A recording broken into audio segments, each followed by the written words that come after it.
Hi everyone. Um, how was everyone's full moon? I just wanted to come on here and talk about an experience that I had last night. So I was invited to a full moon circle, um, and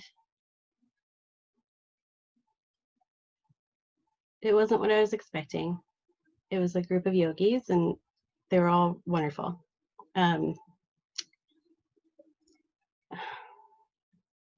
But it was like the full moon had me in overdrive, hyper focus. Admittedly, like I smoked a little pot, which is 100% legal here in Vegas. But the reason for choosing to do that is because it does make me hyper aware. It makes me hyper aware of the things that I don't want to see, even so. It's a good growing experience for me.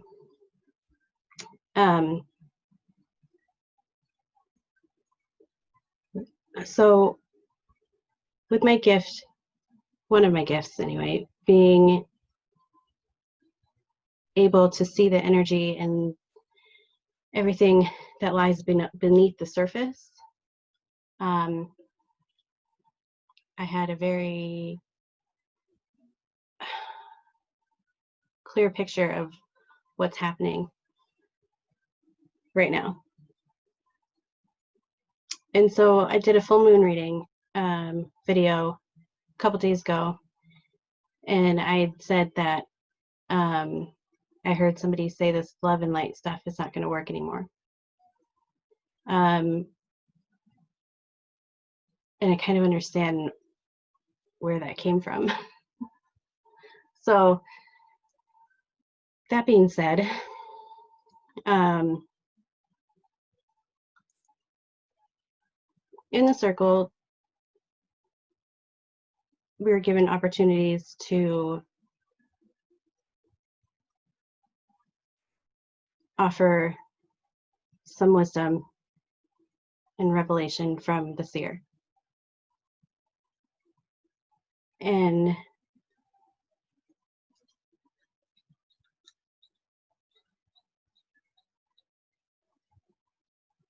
everything they were saying was beautiful. But I was having a hard time focusing because I could see like the energy behind that, right? So there's like the part that you put out into the world, but then there's the energy behind it. And so that was very loud for me last night. And this is not to judge them, or it's not to put shame on them or disregard them in any way. This is just, I feel like this is an experience that I need to share. And obviously I was there for a reason. I was brought there for a reason. And it was a good reflection for me. But I saw a lot of feelings being disregarded and trying to drown out the darkness with love and light by ignoring it and pushing it away versus integrating it.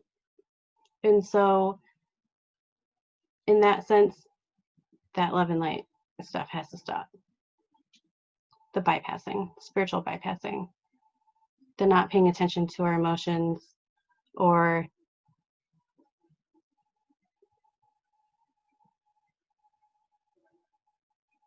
and trying to drown it out, you know? So it keeps,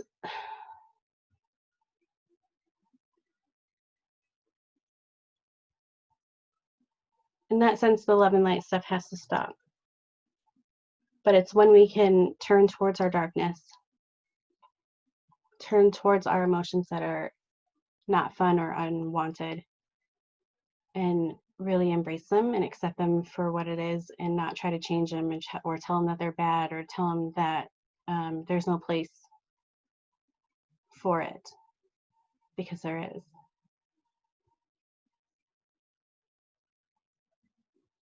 And so I saw myself in that in the past few weeks because the energy has been so overwhelming, and it's brought up a lot of things within me that I've also have not wanted to pay attention to. It's not fun. It's not fun and it doesn't feel good. So I totally understand why somebody would not want to pay attention to it. But it's there, and it's not something that's going to go away by ignoring it. And that's something I do all the time. Like, if I feel pain in my body, I ignore it until it goes or I try to ignore it until it goes away. Hopefully it goes away. You know what I mean? But probably I shouldn't do that. It's time to really, like, and then I heard in the circle, it takes more courage to show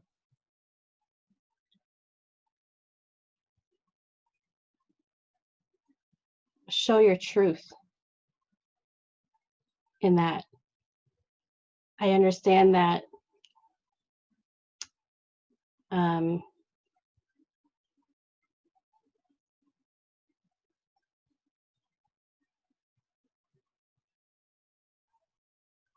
like,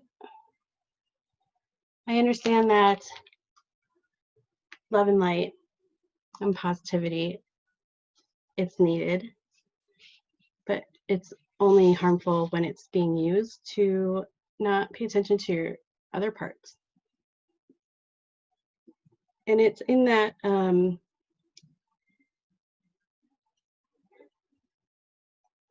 it's in that separation within ourselves that manifests the separation in our external reality. So it's like the key to embracing all of it is to embrace our own darkness, embrace our own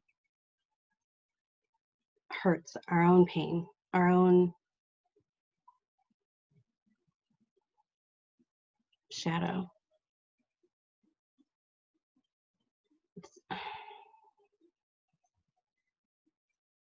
Make it feel wanted, make it feel needed, see it, feel it, acknowledge it, turn towards it and say, I see you, I hear you, I feel you, I understand you, I embrace you.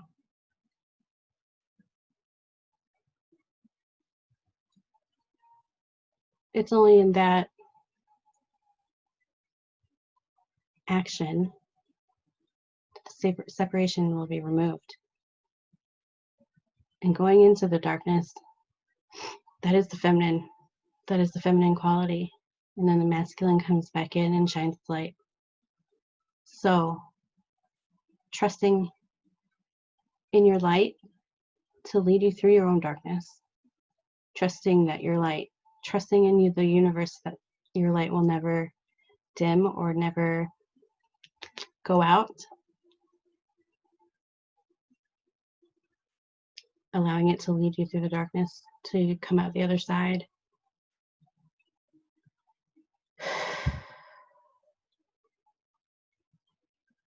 So anyway, I wanted to share this with you.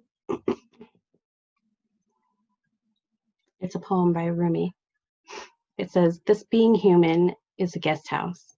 Every morning a new arrival, a joy, a depression, a meanness, some momentary awareness comes as an unexpected visitor. Welcome and entertain them all. The dark thought, the shame, the malice, meet them at the door laughing and invite them in.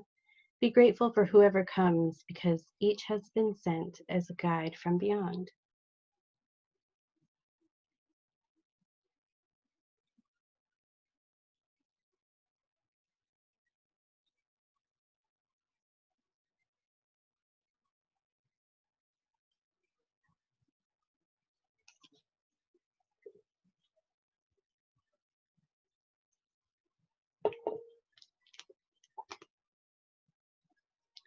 Our subconscious mind tries to give us messages in those emotions that don't feel good. It's trying to show us the parts of us that need not even necessary healing, but that needs somebody to hold its hand and make it feel not alone. If you ever notice that you feel so alone in a room full of people, that's what part of our subconscious, that's what part of our consciousness feels like. It feels so alone among the rest of the whole because it doesn't feel seen, doesn't feel heard. And I felt a lot of that last night, of not being seen and not being heard, not being acknowledged, not being validated in their own perspective, in their own reality.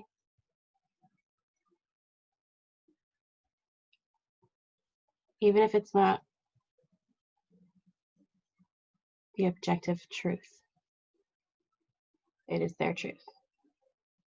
And so I had a very hard time not wanting to interject, not wanting to like offer some wisdom also. I felt like my place there was just to be there to listen. But a lot of me wanted to go in and be like, I can see your anger. I can see your anger. I can see your anger. I can feel your anger. I understand your anger. And it makes complete and total sense to me that you have anger based on the things that you've experienced. But to follow through with that is to say, yes, these things happen to me and it's not fair and it's not right. I shouldn't have had to do this, but now it's my responsibility to embrace it, love it, hold its hand every time it needs somebody. Hold its hand always, never let it feel alone. Make it always feel seen so that we can move forward together. You don't want to leave any part of you behind. And so I always think of the story with Buddha and Mara. And it's Buddha and Mara is his adversary or his shadow, however you want to look at it. But it's like they keep fighting, they keep fighting, they keep fighting. Here, I'll just read you the story. The night before his enlightenment, the Buddha fought the great battle with the demon god Mara, who attacked then Bodhisattva Siddhartha Gautama with everything he had, lust, greed, anger, doubt, etc. Having failed, Mara left in disarray on the morning of Buddha's enlightenment. Yet it seems Mara was only temporarily discouraged. Even after the Buddha had become deeply revered throughout India, Mara continued to make unexpected appearances. The Buddha's loyal attendant, Ananda, always on the lookout for any harm that might come to his teacher, would report the dismay that the evil one had again returned. And this is the part that is it's so like every time I read it, it gives me chills and goosebumps and makes my whole body start to shake, and in like a good way, you know? Instead of ignoring Mara or driving him away, the Buddha would calmly acknowledge his presence, saying, "I see you, Mara." He would then invite him for tea and serve him as an honored guest. Offering Mara a cushion so that he could sit comfortably, the Buddha would fill 2 earthen cups with tea, place them on the low table between them, and only then take his own seat. Mara would stay for a while and then go. But throughout the Buddha remained free and undisturbed. When Mara visits us in the form of troubling emotions or fearsome stories, we can say, "I see you, Mara," and clearly recognize the reality of craving and fear that lives in each human heart. By accepting these experiences with warmth of compassion, we can offer Mara tea rather than fearfully driving him away. Seeing what is true, we hold what is seen with kindness. We express such wakefulness of heart each time we recognize and embrace our hurts and our fears. Our habit of being a fair-weathered friend to ourselves, of pushing away or ignoring whatever darkness we can. It's deeply entrenched. But just as a relationship with a good friend is marked by understanding and compassion, we can learn to bring these same qualities to our own inner life. So important.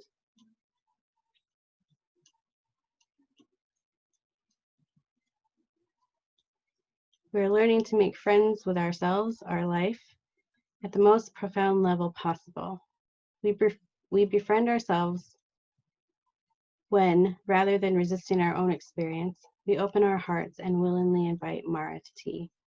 This is an article on Psychology Today by Tara Brach, and it's called Inviting Mara to Tea.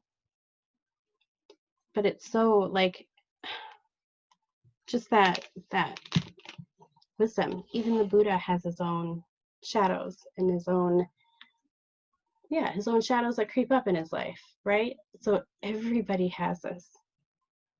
We've come to this world to learn how to live in this world. We are already ascended beings on the soul level, on the spiritual level. We have not come to ascend.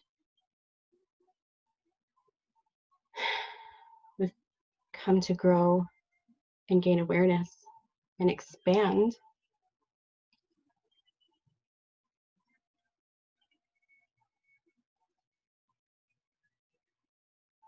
And having this experience in this reality, in this dimension of duality and polarity, there is no light without darkness.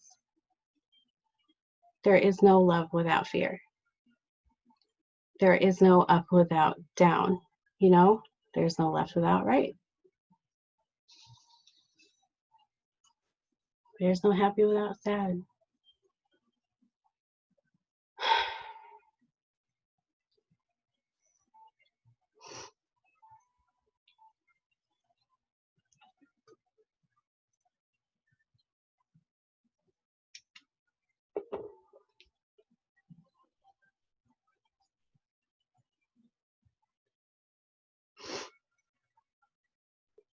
So that being said, if we can invite our own Mara to tea, we can embrace all the things that hide within our shadows.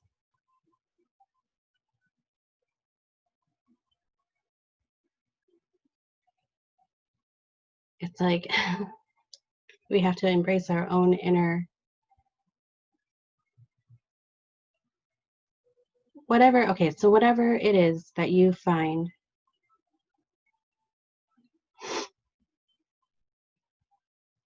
triggers you in some way, whatever, if it makes you feel disgusted or irritated, or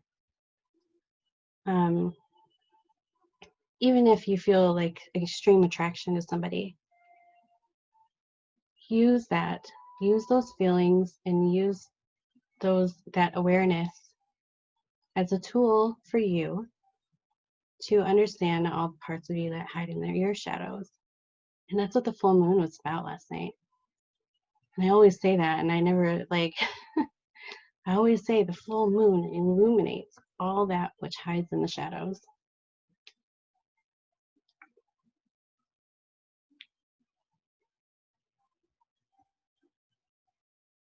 So that we can see it. We can acknowledge it. We can embrace it. We can understand it. And then love it.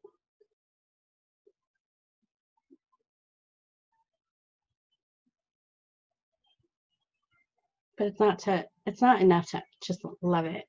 We need to understand it first. By understanding it shows those parts of us that we love it, because we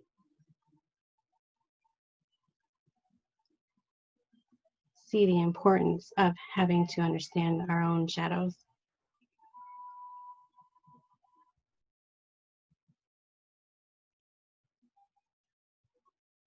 So anyway,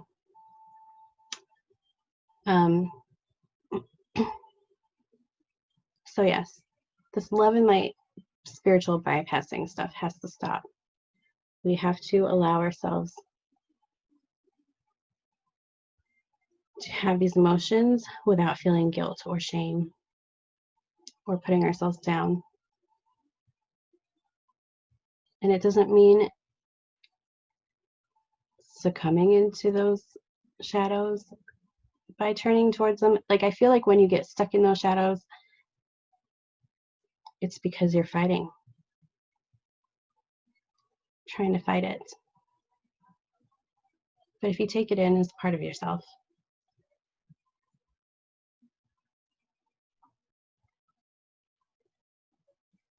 you can't hurt it without hurting yourself. And that's the same thing with other beings. If you take it in as part of yourself, there's no way that you can hurt the other being without hurting yourself.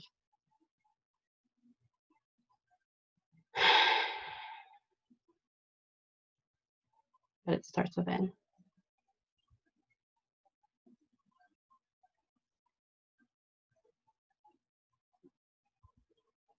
So anyway, I thought I'd pull some cards. Oh.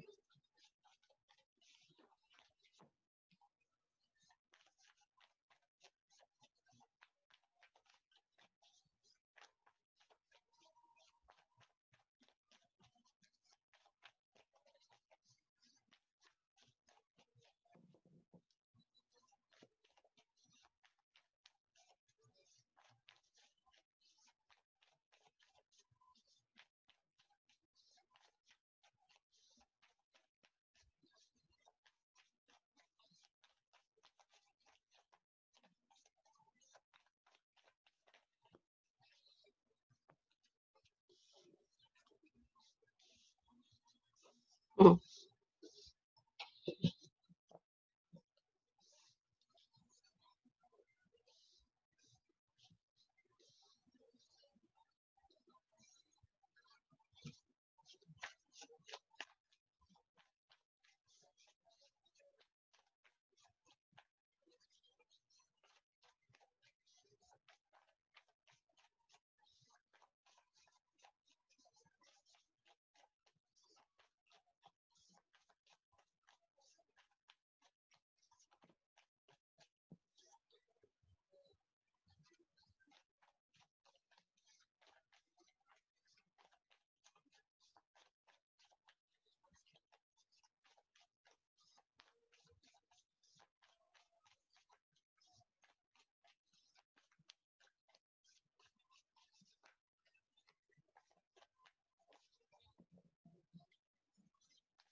I'm using the Wild Unknown Tarot.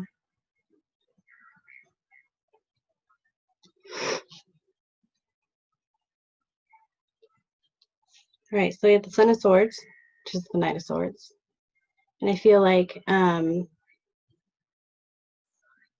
need to get a new camera.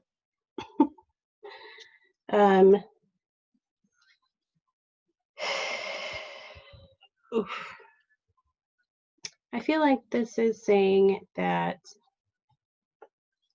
we need to slow down.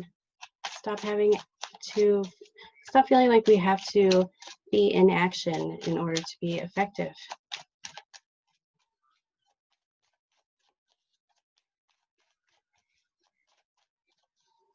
Is it something that we truly believe in that we're acting on, or is it something in order to gain recognition or acknowledgement? Because that's actually what we're craving, is the recognition and acknowledgement and to be seen and heard versus what we're pouring our energy into.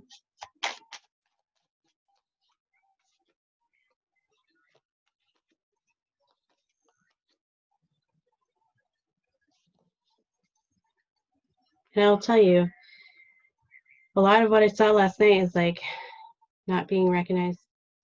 And I'm pretty sure it's because as children, their needs were not met or acknowledged. And as children, I think I said that already.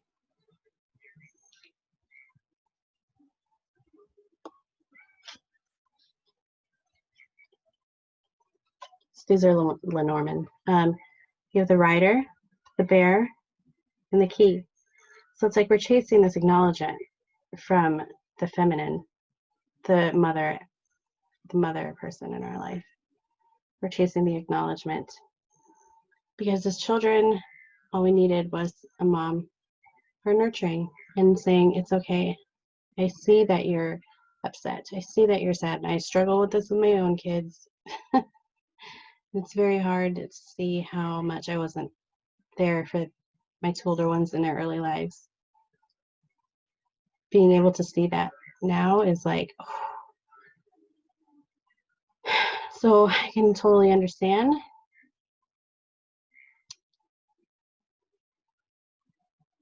Wanting to seek that approval and recognition from that mother figure. And thinking that's the key that will make everything better. But it's actually not. I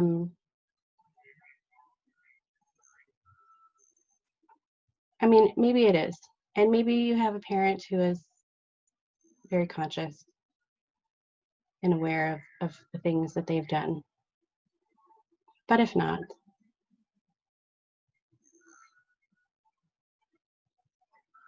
if this was never given to you,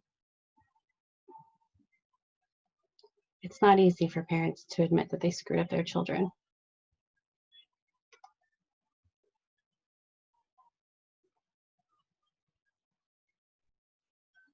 And it's not actually the war with the parent that you're having. It's that parent in the inside of you that you're having a war with that needs.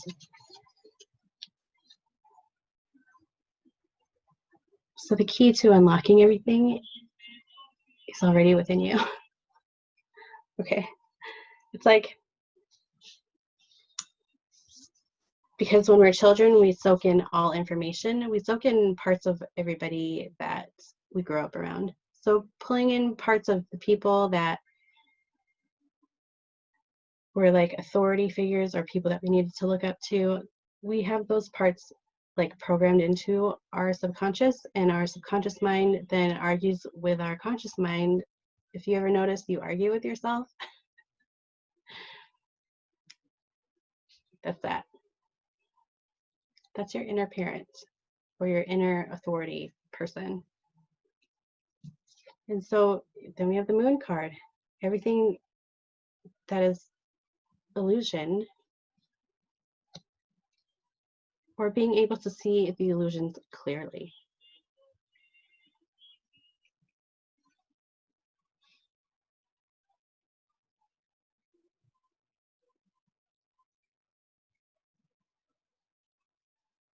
Things become illuminated under the light of the moon so that we can see them clearly.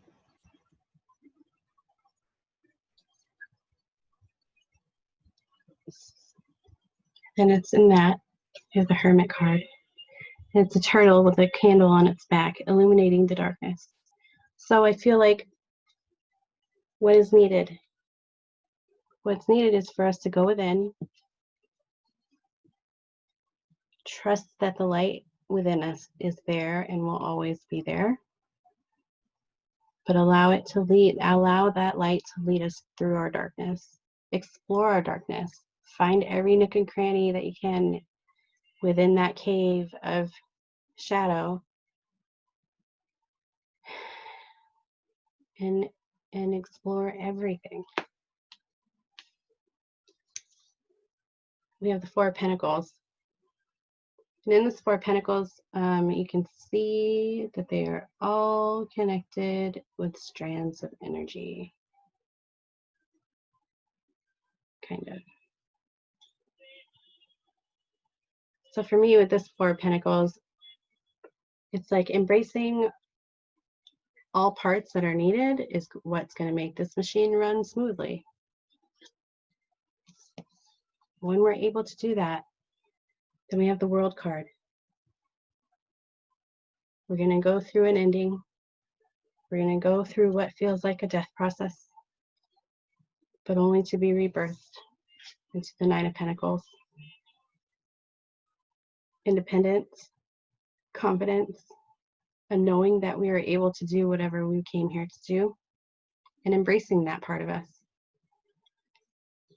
A lot of the people that I saw yesterday, what was hidden in their shadows, the part of them that has so much to offer, but it was never nurtured. And I fit in that group, I'm guessing. So otherwise I wouldn't have been called there. Okay, so let's pull an archetype card.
All right.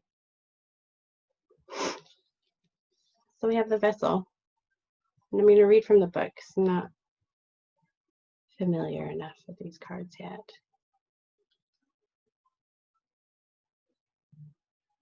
But I can see what it's saying.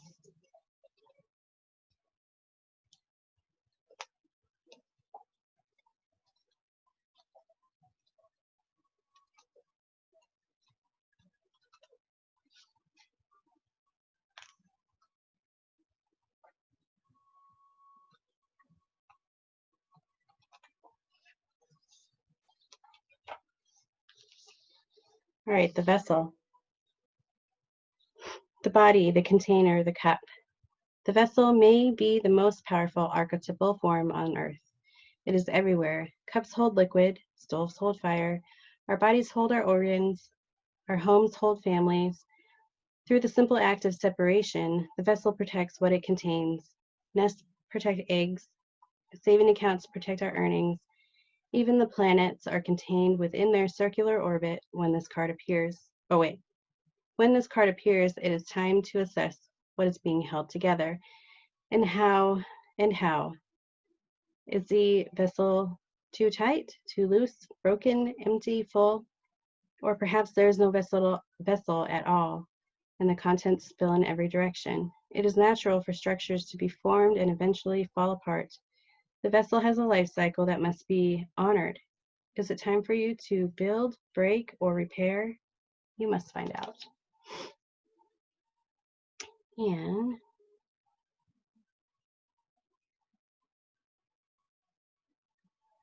it says, the mentor and the healer must pay particular attention to this archetypal form. Healing cannot be sustained without a strong container. And the physical body is the most sacred vessel of all. It is the one in which you reside from your first breath to your last. It may need your attention. Then we also have the mystic.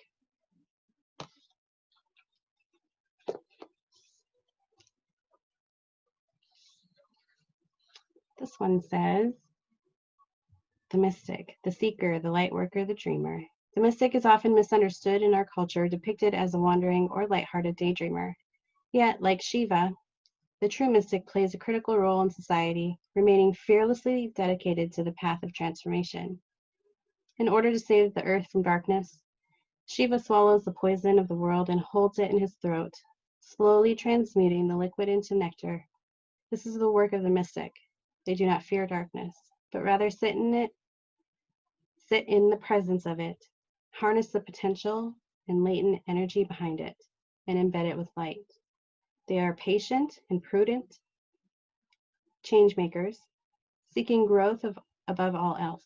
unanswerable questions are the mystic's lifeblood, sorry. The mystic revels in mystery and the great riddle of life, dancing with the forces of light and dark upon its wings. And it says, it may seem that the mystic is inward facing, yet its light beams back to the world with the strength of 1,000 stars. Like any light worker, the mystic must build a relationship with fire. This begins by awakening the inner flame or the tapas within.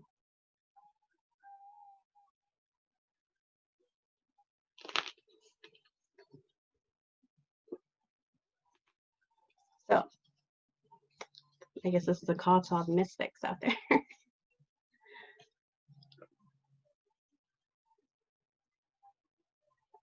It's time to become familiar with our own vessel. It's time to strengthen our vessel. It's time to know our vessel so that we can do our work within and then do the work of the world within. Pull in everything. So that's, I mean, so this is very eye-opening for me.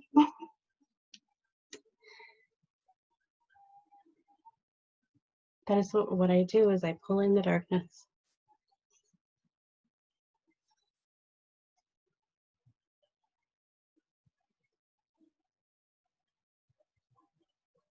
I sit present with it until it chooses to transform itself into light.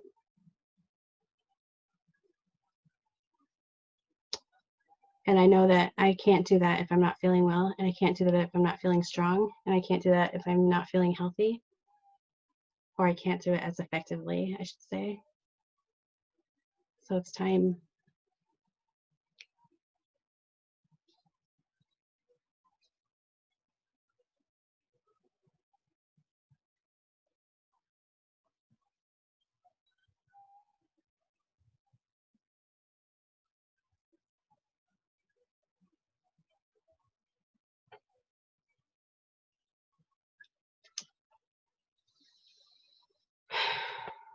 Thank you for listening. I guess this was not so much reading for the collective as it was for people who consciously choose to walk this path.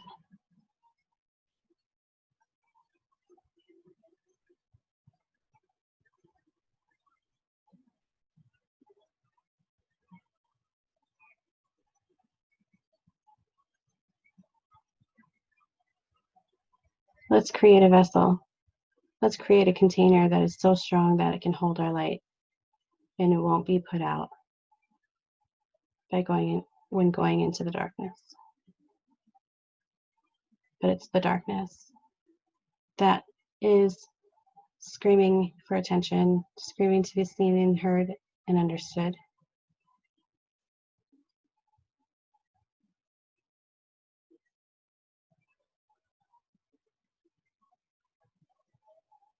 Not so much the love and light. Because you know what the love and light is. You know what it feels like. If we keep pouring our energy into love and light and growing the love and light, because this is a world of duality and polarity, the darkness only grows bigger and stronger.